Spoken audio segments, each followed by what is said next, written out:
নিখোঁজের 10 দিন পর জঙ্গল থেকে লাশ উদ্ধার। রাঙ্গাবালী উপজেলার ছোট বাইশদিয়া ইউনিয়নের 5 নং ওয়ার্ডে নিখোঁজের 10 দিন পর আব্দুর রহিম সর্দার নামের এক বৃদ্ধের কঙ্কাল উদ্ধার করা হয়েছে। রবিবার দুপুরে খালের পাড় থেকে কঙ্কালটি উদ্ধার করা হয়।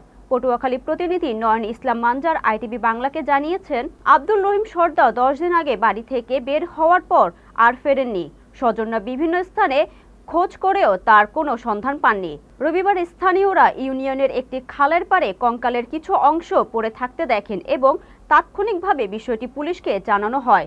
পরে পরিবারের সদস্যরা সেটি আব্দুর রহিম সর্দারের কঙ্কাল বলে শনাক্ত করেন। এই বিষয়ে ছোট বাইশদিয়া ইউপি চেয়ারম্যান বলেন, এটি অত্যন্ত দুঃখজনক ঘটনা। আমরা বিষয়টি প্রশাসনের মাধ্যমে দেখছি। স্থানীয়দের দাবি, বৃদ্ধ রহিম সর্দার অসুস্থ হয়ে খালের পাড়ে পড়ে মারা যান। পরে বন্যপ্রাণীরা মরদেহের মাংস খেয়ে ফেলার কারণে কঙ্কাল ছাড়া কিছুই অবশিষ্ট থাকেনি।